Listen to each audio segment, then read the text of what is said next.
What's up in Soccer We Trusters? Also known as the Trust Funds. It's a Thursday show, which means we're going to preview some stuff. We're going to recap some US Open Cup semifinals. And it's just me and Heath Pearce because that's how we like to roll. Because Charlie's traveling or something. I don't know. Charlie was up late doing some stuff. So hit like and subscribe and let's get after it. Yes! What is up, everybody? And welcome to Joe Cannon's favorite podcast, the Soccer We Trust. I'm Jimmy Trash Can Cream Cheese Conrad, also known as Jim, alongside the Heartbreak Kid, also known as Hollywood Heath Pearce. And we got a lot to talk about, like always. Messi doing messy things. And I've got a lot to talk about FC Cincinnati because they blew that 100% in losing the Open Cup semifinal. And now Inter Miami are into yet another final of a competition. Messi has not lost. And then we got Houston Dynamo also booking their ticket, beating Real Salt Lake in the other U.S. Open Cup semifinal. We're going to have a preview of all the big matches around the world. Forlan Balogun looks like he is going to make a move to Monaco, and a lot of fun stuff like always on the show. But Heath, new backdrop for you. I really like the palm tree behind you. It's really nice. Yeah, I'm in my bedroom doing this, and it's trying to create a little more vibey. Do you have pants on though? I mean, if you're in your bedroom, I feel like everything's just a lot more relaxed. Are you? I've got shorts on, but like given today's context, like these are sleeping shorts, these are workout shorts, these are like go to like a nice dinner shorts. Like that's become the world over the last couple of years. Is like the athleisure short has become like the universal, like, you know, showing up to the grocery store in your pajamas type thing, except it's appropriate now. You know? Well, shout out to Viore, a former sponsor of the show, because I'm pretty sure you were probably wearing those. But yes, they're definitely leaders in the athleisure scene. All right, let's get into this first semifinal. I got a lot to say about it. FC Cincinnati. By the way, hold on, Jimmy. What? I'm getting attacked by this real European patriot about like just wanting to address me saying about Miami. Miami were so bad, but they got magic. Yeah. I don't know why I'm being like, why whoever this is attacking me for this. Like in the comments. Like there's only so many times we can say somebody blew the lead before we have to blame the team and the fact that they've got the greatest player of all time. But yeah, listen, it's a mix of both. We heard from Pat Noonan, the head coach of FC Cincinnati, on Tuesday saying we're going to do our best to contain Messi. And in fairness, I thought that they did. However, he added, and I'm going to paraphrase because I can't remember word for word what he said, that in the 89th minute, Messi can pull some magic out of his butt. And guess what happened? Messi pulled some magic out of his butt in the 89th minute. I do think they actually defended him quite well. My problem with FC Cincinnati was not that moment. They should have put that game away way before that. They had like 3-4 attacks where they could have just like combined one time and just go to the corner. Or just go to the corner, like or just keep the ball. Like they had the funny thing is like, oh man, everybody is like thinks I'm like anti-Miami. I'm not. Like I'm not anti-Miami either. I wrote it out because I had my predictions of Houston against Cincinnati, and I was so close. My that is just my ego talking. But I mean, obviously. Listen, Heath, on Tuesday, I predicted Miami and Houston would get into the final, and I was right. But still, it's not even about liking or disliking Miami. It's more about FC Cincinnati's lack of in-game management. It is so absolute amateur hour bullshit. Like, take the ball into the corner and just kill the game off. Listen, Miami was dead. They were dead the whole Dallas, game. Jimmy, I'll tell you, Dallas did the same thing. Same thing. Could have grinded out that game in the League's Cup, and they were way up in front, and they kept answering back anytime Miami had an answer, and then they just, outside of, like, punching back, they then didn't realize how to just like see the games out. The game out. Like, see the game out. Yeah. That's when you need a leader. I mean, what a ball by Messi, though, dude. That ball is so sick. So sick. Dude, he makes it look like it's an easy ball, but that's like a top players in the world. That's maybe on that type of precision, 1 out of 20, 1 out of 30 opportunity there. And he did it 1 out of 1 in stoppage time. This goes back to my argument, by the way, around Charlie, which is like, you show me somebody who does this consistently. And by the way, you can go back and watch La Liga. You can go back to France and watch. Like, it's not like this is exclusive to Major League Soccer. This is one of the few players that is taking games on his shoulders at any moment, in the closing moments and the biggest moments, and delivering like a 1-of-1 package to keep his team into the games to go on to win. It's unreal. Also, we should mention that he had an assist on the set piece that got them their first goal, right? Which started to shift the momentum a little bit. And I think that Pat Noonan will regret making some subs that he made. He took out his front three.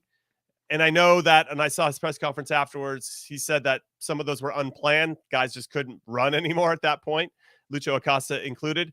And if you had an Acosta on the field, I bet you they find a way to get a result. But with regard to that last assist, if you watch that last assist to make it 2-2 right before they get into extra time, Messi actually, like, he passes it like he took a shot. Did you see him take off of his, like, usually when you hit a pass, you don't leave your plant foot.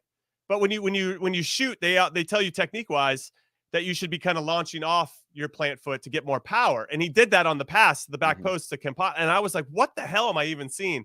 And Alvis Powell, who came on as a sub for Cincinnati, who is known for being a pretty good lockdown defender. I mean, in those situations, you're coming on as a sub to do one thing, that's defend.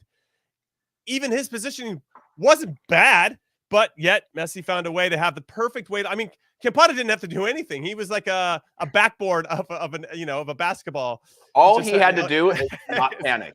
And deep down in his heart, he wanted to panic because, in that moment, it is so perfect that, like, you don't know, like, rarely in a game do you not have to, in any position, right, adjust your feet to make the play, right? It's a lot of footwork. It's a lot of just changing of angles to have your right body in the right position to make the play. And then especially in front of goal, like when a ball comes to you that perfect where it basically just has to hit you in the head, I got 1,000 thoughts go through your mind in that moment. But to free up on the back post, like, I think that's pretty poor defending, to not have some sort of pressure on the ball. Like, I get numbers behind the ball and keeping them deep, like, coulda, woulda, shoulda, but, like, still that gap between Gaddis, not blaming him, like, that's 1v1 defending, losing your man on the back post in the closing moments. It's just all those things.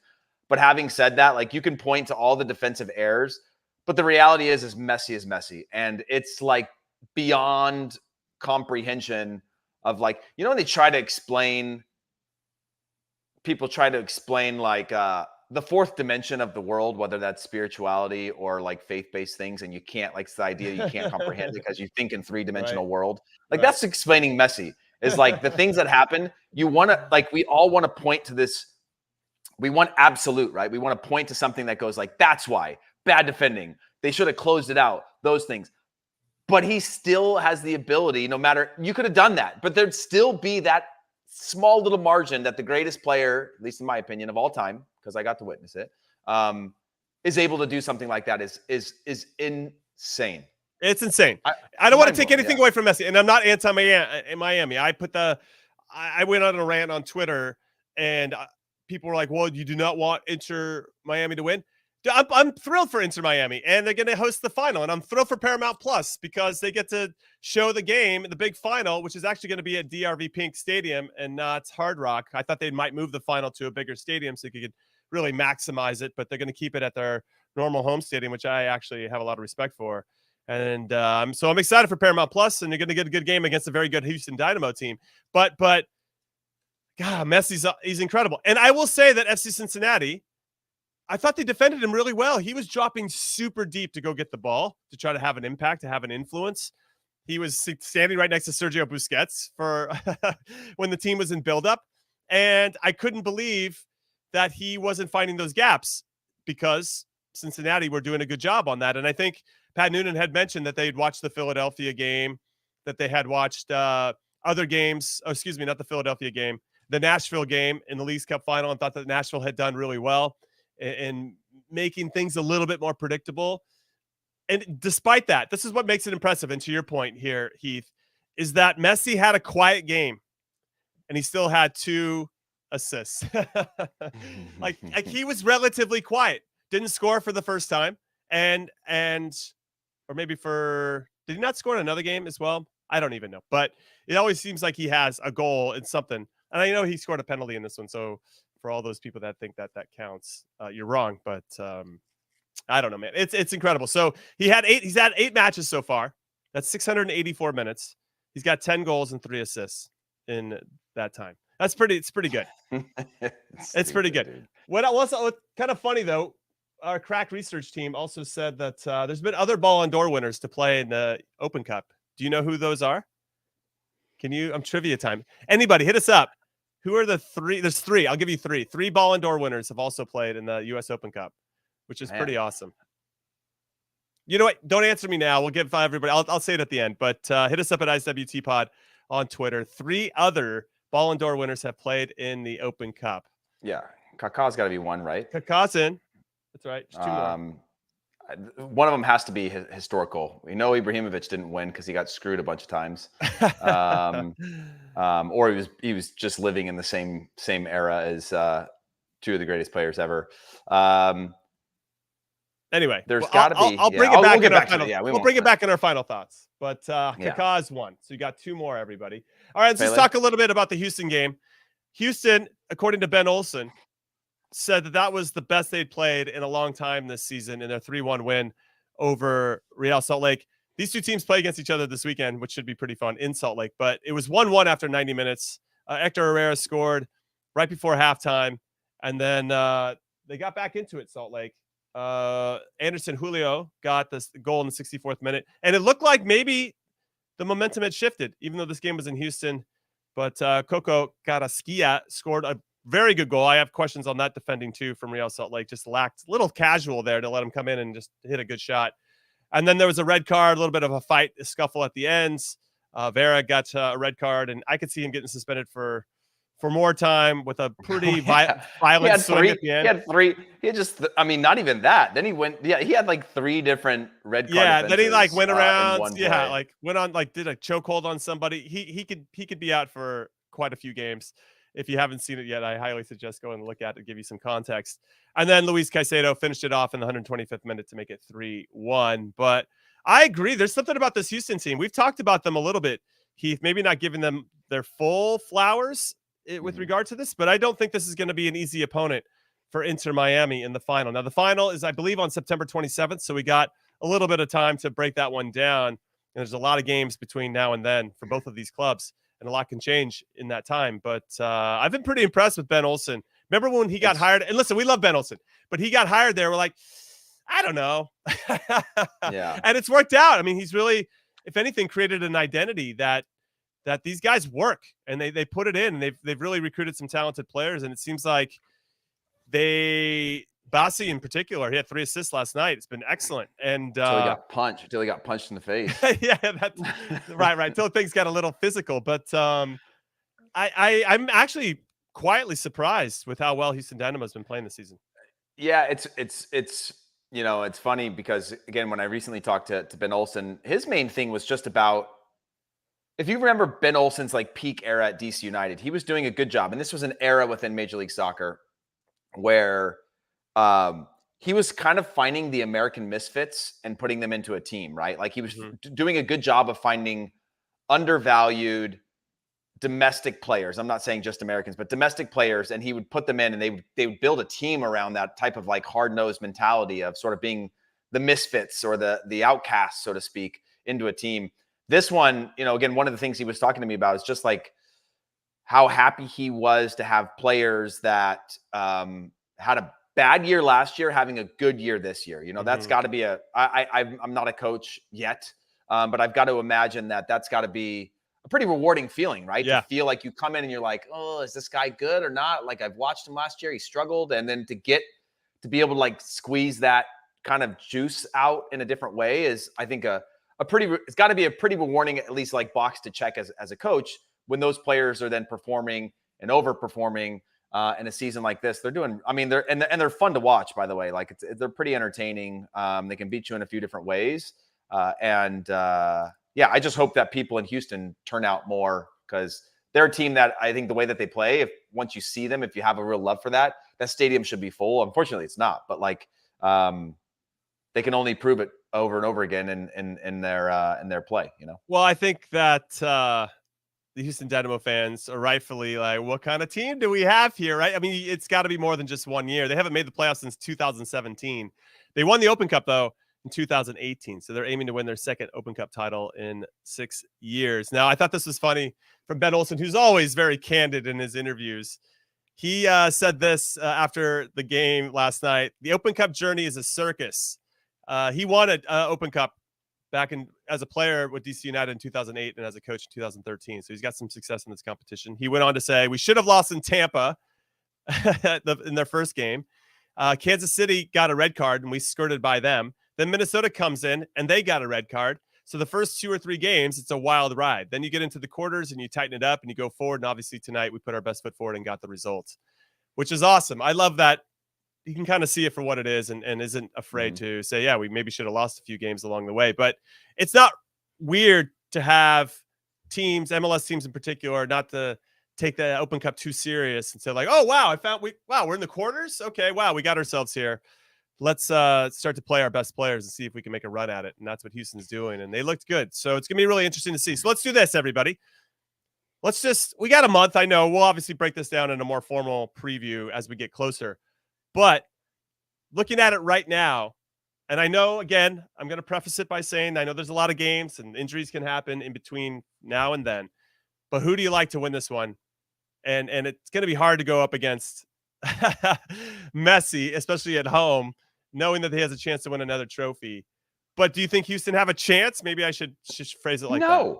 No, not anymore, Jimmy. I had Houston and Cincinnati in my final since the start of the round of 16. Okay. I rode that as hard as I could to the detriment of my friendships here in the comments. And apparently that's just me not knowing ball and not just me in my bracket. But like, obviously this is like written in the stars of all these things, even to the point now, Jimmy, where I'm like, I didn't think that they would make the playoffs because they're dead last. And again, unbalanced schedules, every game has a 6-point sort of potential for a swing other than their game on the 3rd or something like that against LAFC away from home directly, which is their game after the Open Cup final. They've got a congested schedule, a lot of games. There's no way Messi can play on those. He's going to miss a game potentially or two with the national team if he goes in. That all taken into context. But even after that game yesterday, where it's like 3 minutes in, and I was at the LAFC game last night watching this, first from my car and then from the stadium. Even LAFC fans were like, well, we hope that they just continue to win so we can be the first team to beat Miami. Like everybody's got that like marked off on the calendar as like their big day. Yeah, I can't. I'm done. I'm done saying anything, but like I'm almost willing to say they're going to make the playoffs, but I'm still not there yet.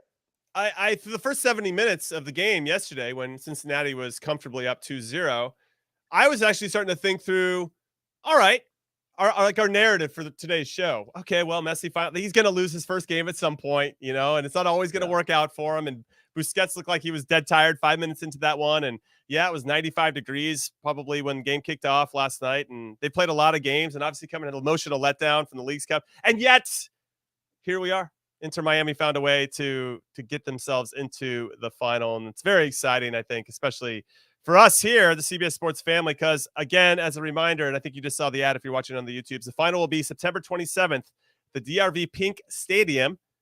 And that game will be here live at CBS Sports Network, Paramount Plus, K Golazo Show, every single outlet that we have available. You'll be able to watch this game for free, and that is very exciting. All right, we're going to take our first break of It's Soccer We Trust. When we come back, we'll get into the schedule of Inter Miami, Messi, and Tata Martino's plan B when everything starts to fall apart. And can they make the playoffs? Heath doesn't think so. I'm kind of on the fence. So come back and join us as we dissect more of this. Wake up to football highlights and news from around the world with the one and only Morning Footy team. Rise and shine, football fans. Welcome to Morning Footy. Start your all-day football craze with Morning Footy, part of the all-new Golazo Network.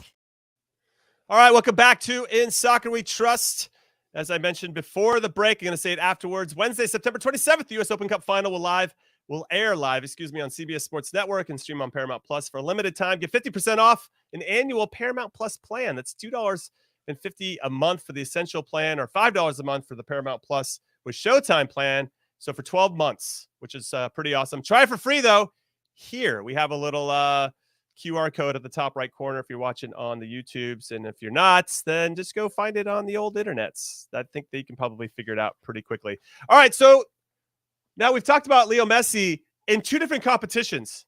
Heath, Leagues Cup champion, Open Cup finalist, potential champion. We both think that he's going to be another champion. He's going to win 2 trophies within the first, two or 3 months of his MLS career.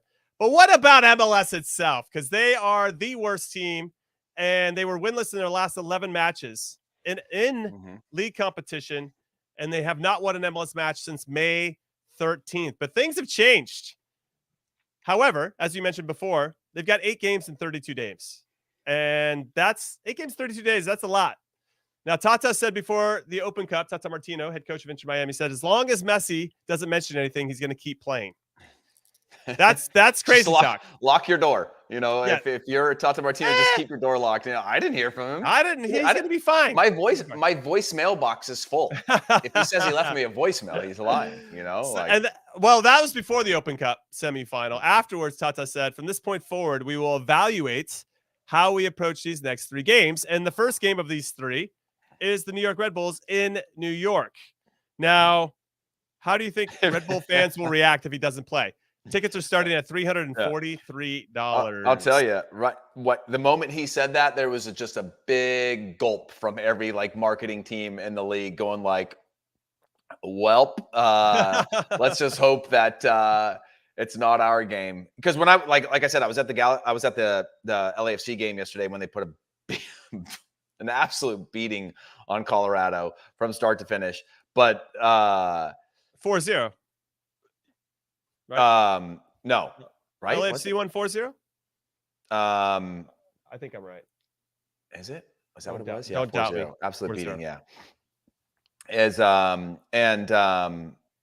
But at that stadium, they're already talking about sort of the Messi mania, right? Of how chaotic it's going to be, the added security, the fact that they're worried people are going to try to run into the stadium and just run through, and the amount of that level of magnitude. It is it's Lionel Messi and Taylor Swift are the two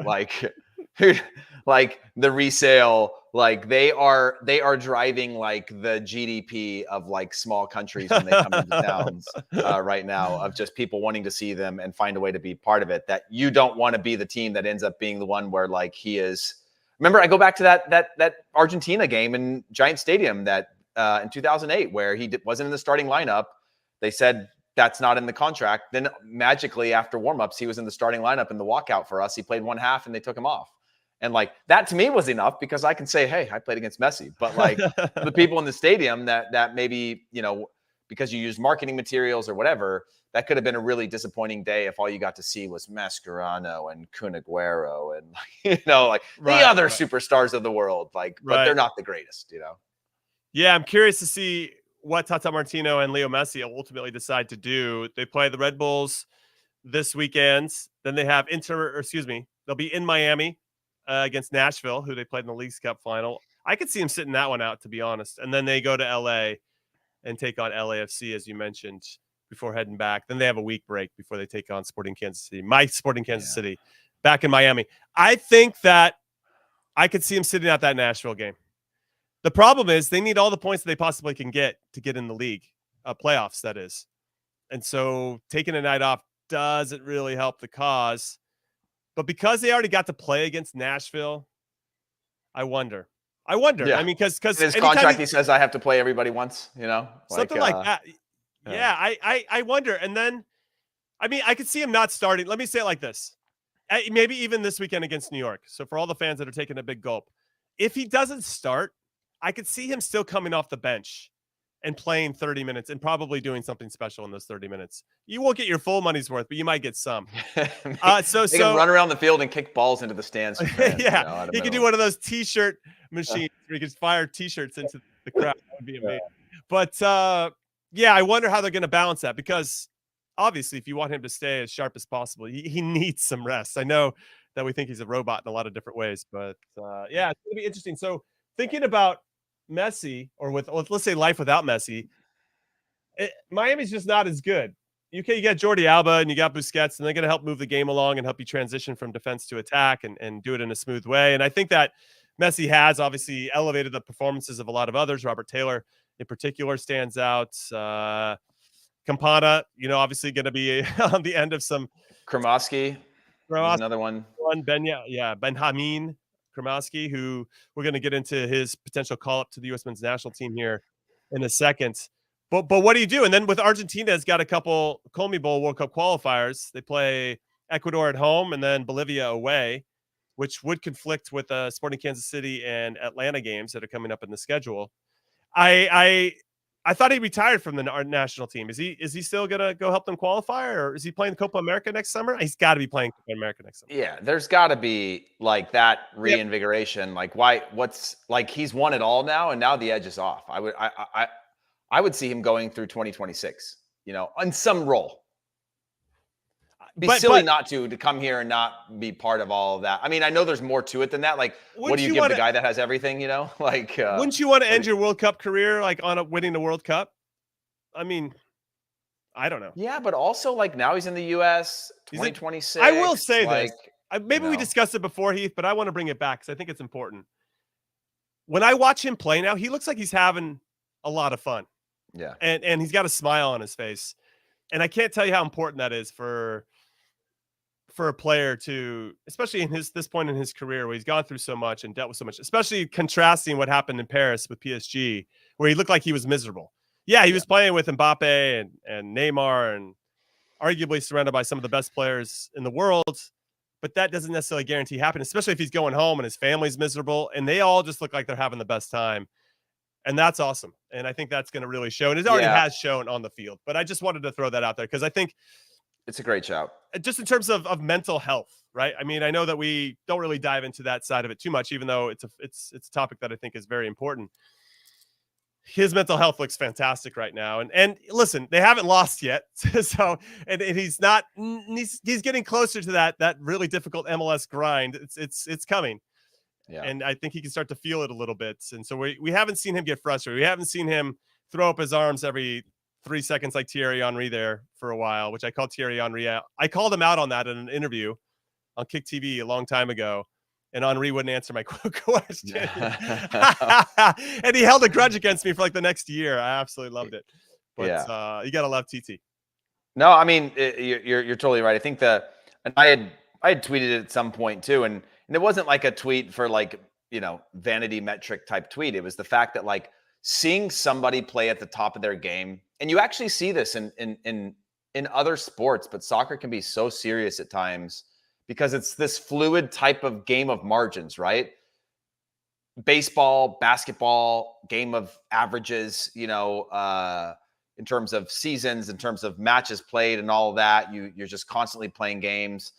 Football just has a lot more of that kind of ego involved where you see that there's a lot of seriousness as well, but you see smiles and you're also behind helmets. And then to soccer, you just don't see a lot of that joy. We saw that with Ronaldinho, and now to see that with Messi while he's playing at the top of his game, having fun, it just brings to life, like it humanizes this like guy who is just like so far beyond our understanding that I think it's great inspiration for somebody to see somebody playing at that level, entertaining, but also like not making it just about like serious, get the job done, and actually taking a moment because there's times that I look back on my career, Jimmy, and maybe you feel the same, where I just wish that I would have just like not been caught in the emotions of a game and just actually been like, man, this is fun. Like, how lucky am I? And you do that occasionally, but like, there's also this like side of you that's like, don't let any of this into your brain when you're playing a game, right? Because this will like relax you or it's a weakness. And to have somebody do it at that level, I think it's just fun. If you're a kid that's being inspired, that's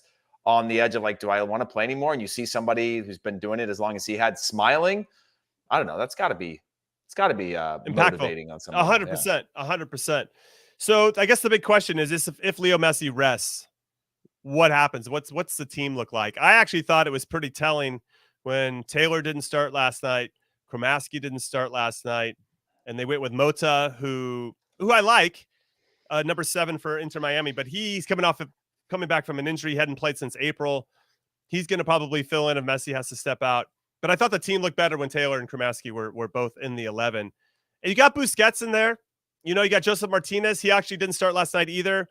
And when he comes on, it's a different look. And this is a Joseph Martinez, by the way. Now, if you want to talk about playing with a smile on his face, that dude is magic when he's happy. And when he really is. And he's hungry and he's got that bite and that fight. Now that the responsibility in a lot of ways is taken off of his shoulders. He's just kind of on the receiving end, just make good hard runs, and he's got players that can find him the ball in those spaces. They become a lot different. And I think that if Messi had to sit out 3 or 4 games, that would be a problem. I could see teams being able to figure them out. But if it's just for a game or for 60 minutes because Messi's going to come on for the last 30, I don't really see Inter Miami missing a beat. And that's why I think that they could scrape into the playoffs, because they just have this momentum that even one loss I don't think is going to slow them down.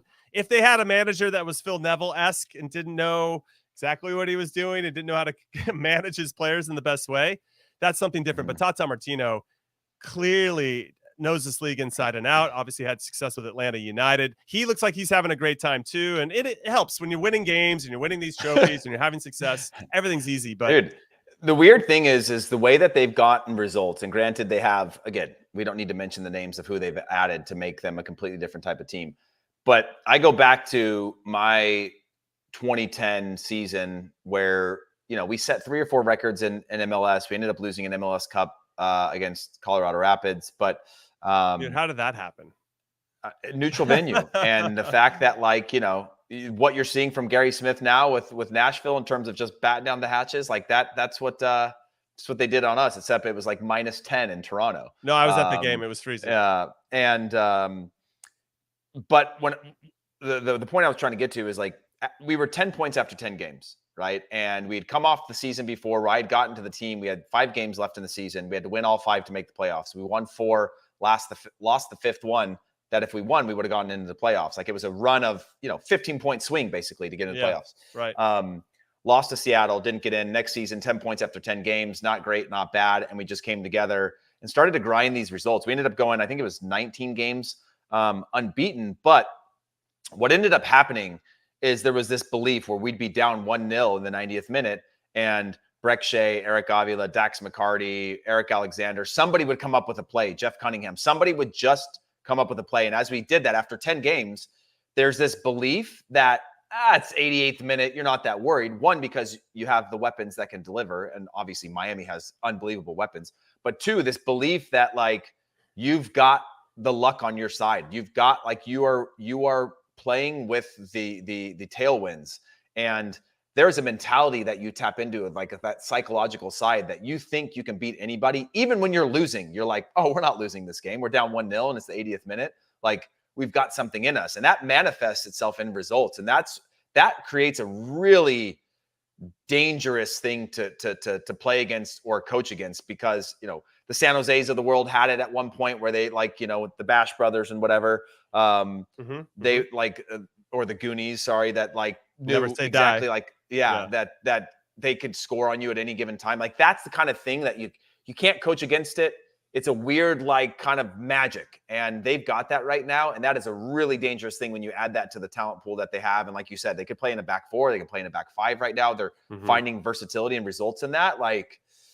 That's a really hard thing to stop. So when you say that, I know you're on the fence. You don't know if Miami can get into the playoffs. I think that they will.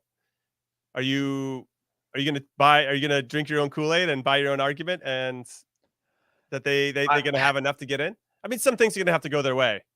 Some things are going to have to go their way, things they can't control, other games, because again, the way the schedules work is that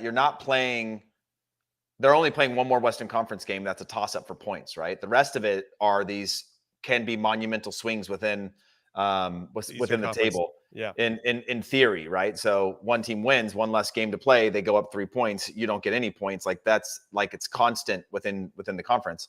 And so that's the hard part.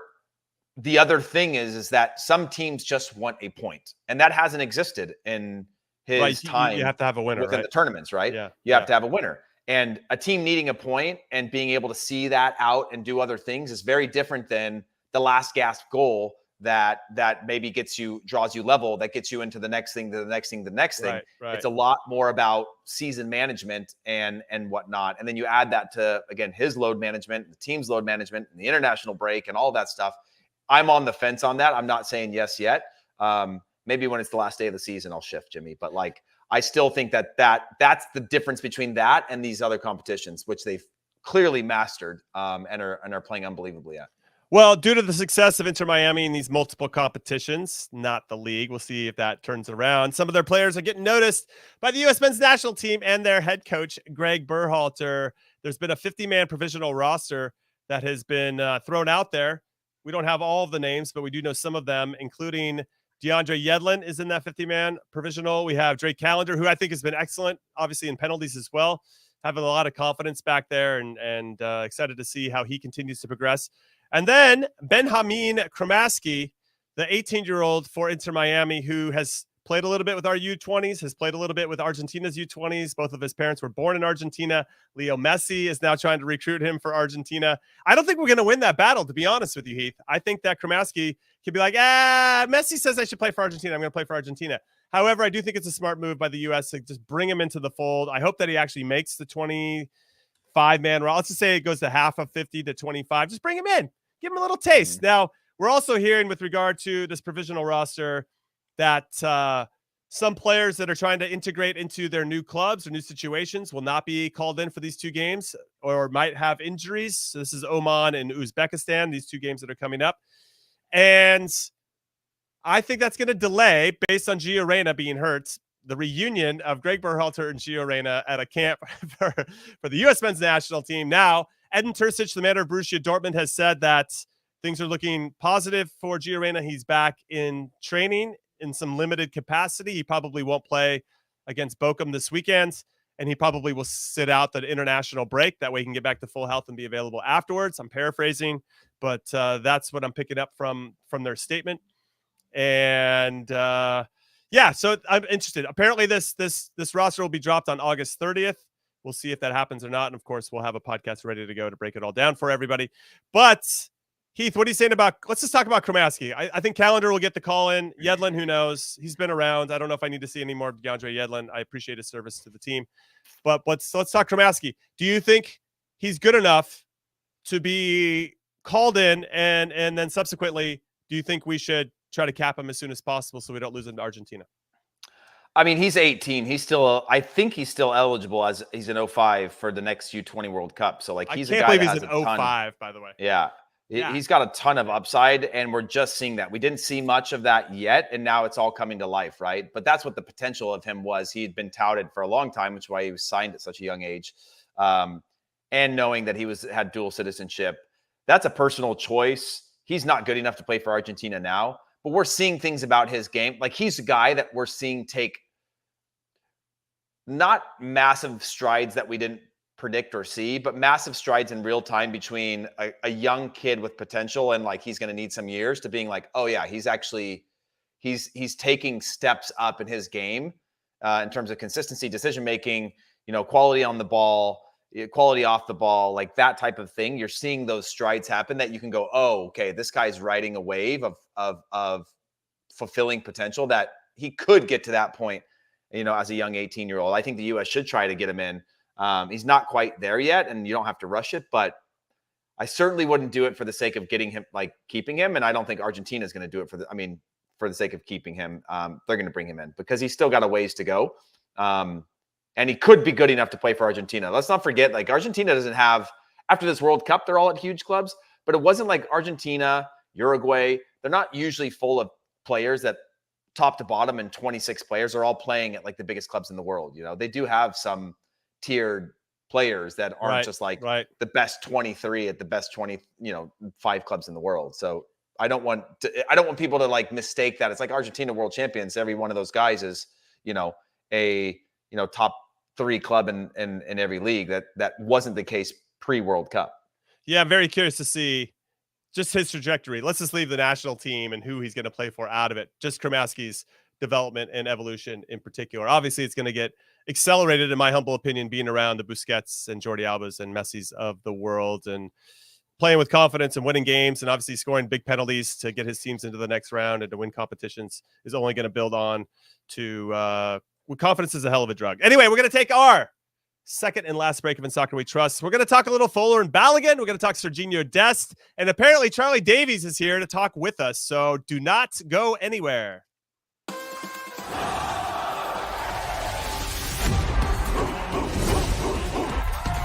For something. First play of the game to the last play of the game. 1, 2, 3. And we got two of the hottest conferences. This is big-time college ball. They're going to come. We're going to come. Two big boys getting ready to play. Big, the operative word here. And here they come.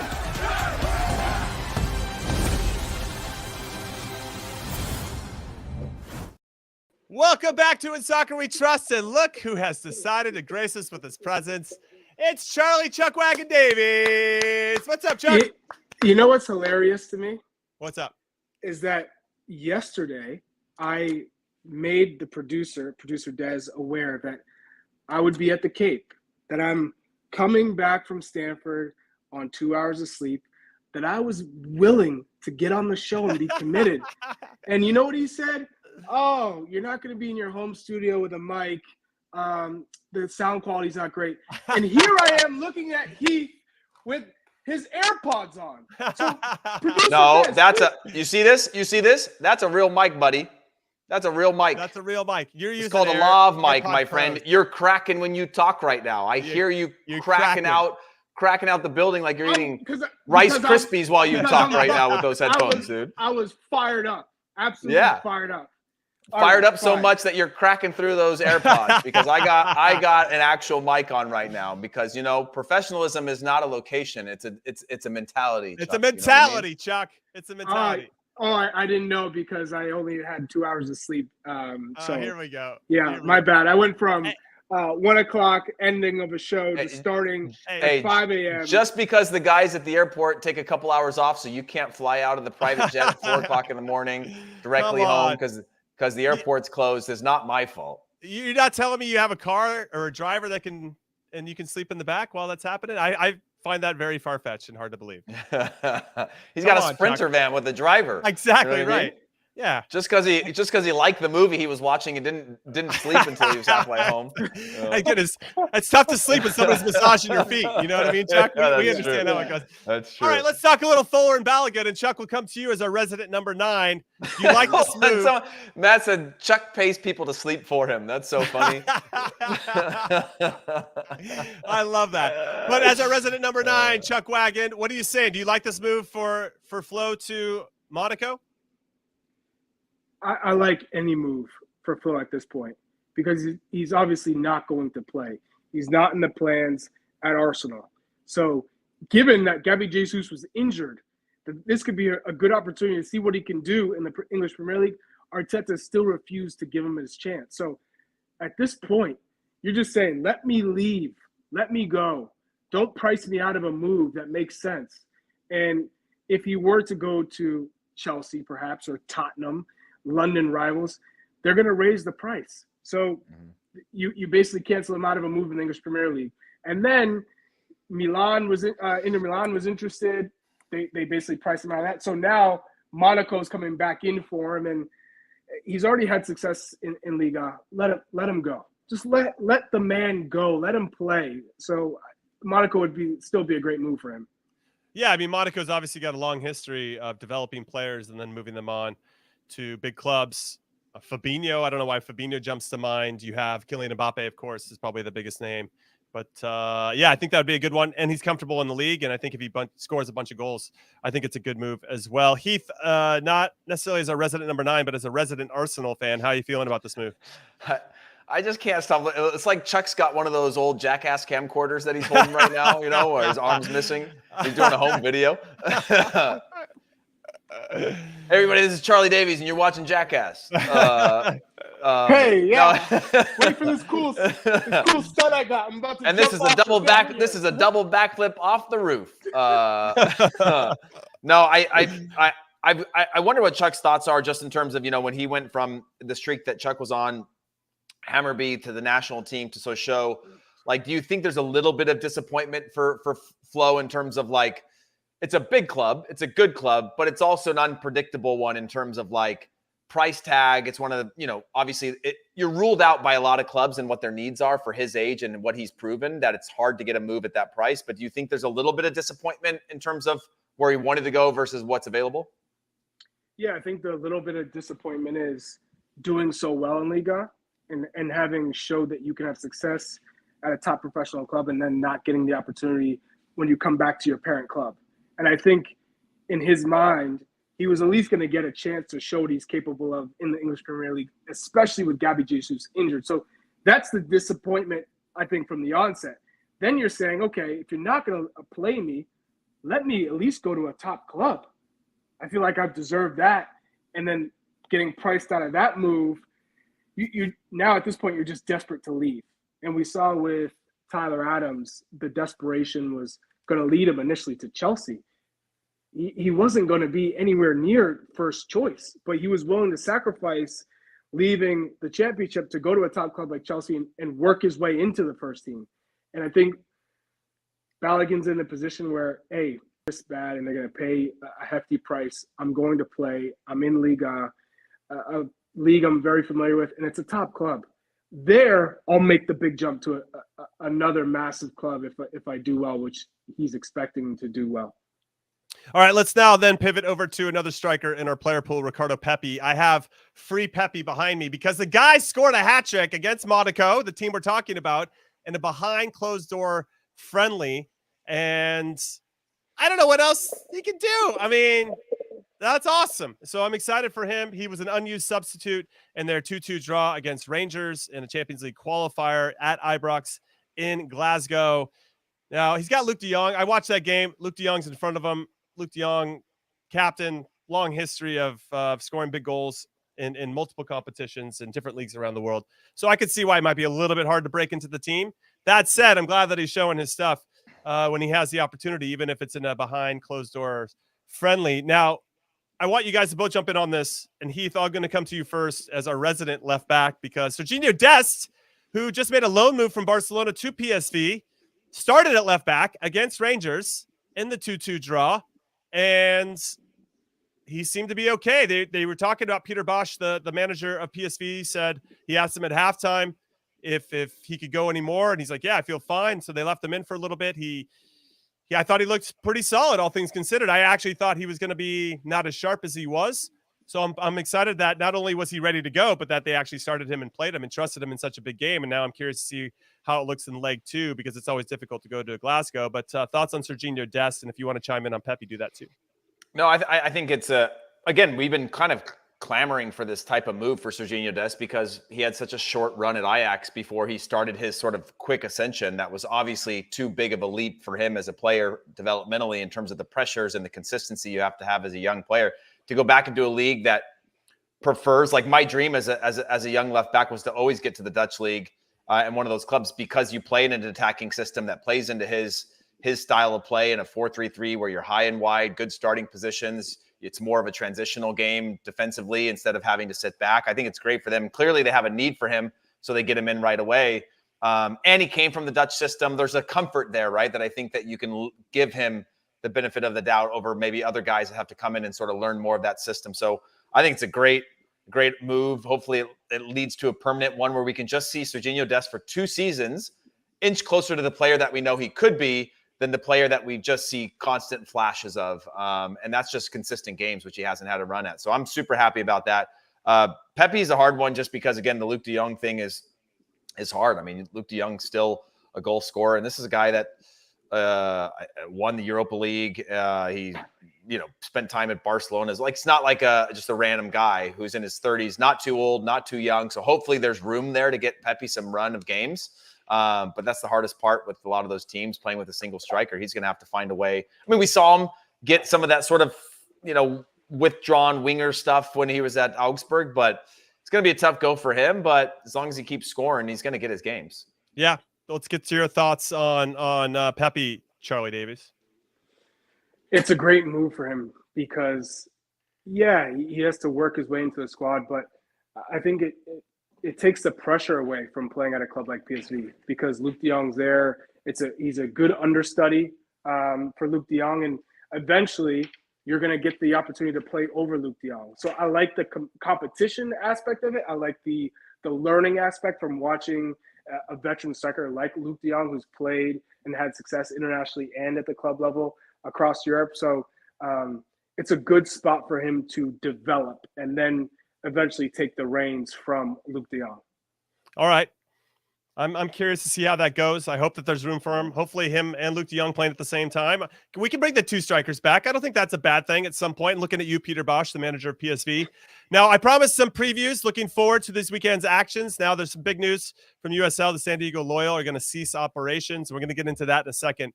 But we'll just go quickly around the horn of Americans that are playing. And the one matchup where I got two, but you guys can maybe jump on one of them, is Christian Pulisic and AC Milan heading to Torino. Obviously, Pulisic coming off a man-of-the-match performance for Milan in his first one. Torino, though, seemed to have Milan's number over the last couple games. They beat him in the Coppa Italia last year. Games are really close and tight, and I expect this one to be the same, so I'm curious to see what it looks like. And then, obviously, him making his San Siro debut, Pulisic will be really cool, and I hope that he's going to do well.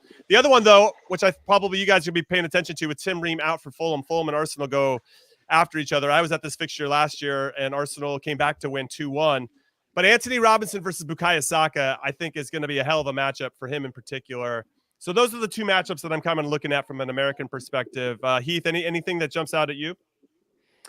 I mean, for me, I'm focused on Josh Sargent just because I don't want him to get lost in the shuffle. He's obviously found his form really early on. There's some comments about just, again, what his upside could be for the team. So him continuing to kind of get in a run of scoring goals and challenge into that player pool for the national team, knowing that we're, I guess a week out from announcing, maybe right. A little around that. So he's just more of the player that I'm going to be watching this weekend and just really wanting to see.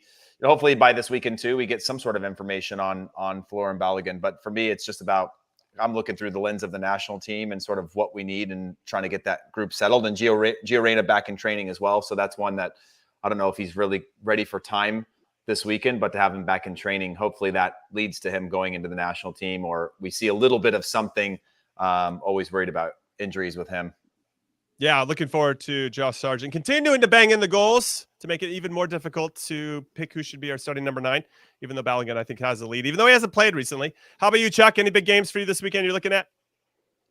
I just want to say much love to Heath. I love you, Heath. I love you, Jimmy. You guys. Love you too, man. I came all this way to make sure I was a part of this show. And for me, same thing. Fulham Arsenal. I'm waking up tomorrow morning early for that. It's going to be good to see what Anthony Robinson can do against Bukayo Saka, given that he already shut him down in the World Cup. So this is we're going to rematch and see how that goes. But yeah, I mean, getting to see Inter Miami yesterday, as well as Houston and RSL. I know you guys already touched on that, but I think just, man, what a U.S. Open Cup final that we're about to have on September 27th. So it's great just for that competition. It's given it like life again. It's probably the best case scenario for U.S. Open Cup, because now you're seeing like teams are going for they want it. Teams want silverware. It's like play your best players to get to the end. So I'm all about that, and yeah. It's good to be back on the pod. Thanks for having me as a guest. It's great. It's good having you. Thanks for having me as a guest. Special guest. Oh, and I want your final thought when we get there to be about the new show Kicking It that you are doing with Clint and Mo and Kate. Mm-hmm. But there is some breaking news that's happening. I want to get into that because I want you guys' thoughts. The San Diego Loyal, who are in the USL Championship, are going to cease operations, as I mentioned before, following this season. Apparently, after a viable near and long-term stadium solution in the market did not materialize, the franchise rights will be transferred, the league said. So whoever had those transfer rights, they're going to go somewhere else, and they're going to try to prop it up in a city. Now, this is kind of a different way of saying, well, MLS came into this market with different owners. They got the stadium solution that they needed. There was no room for USL. That's another way to look at this. And we've seen this already happen in St. Louis.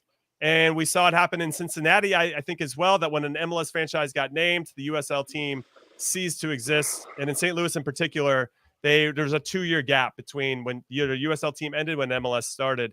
Now everything seems gravy, I should say, because MLS, the St. Louis City team has been excellent and the support's been awesome. But it is really sad because when I think about San Diego Loyal, I believe that they've done everything right.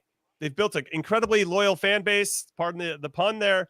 And I don't see, the only thing that they didn't have was to take that 6,000 seat stadium that they're in and go find another one that has 10, 15,000 seats and start to expand and evolve in a normal, natural way.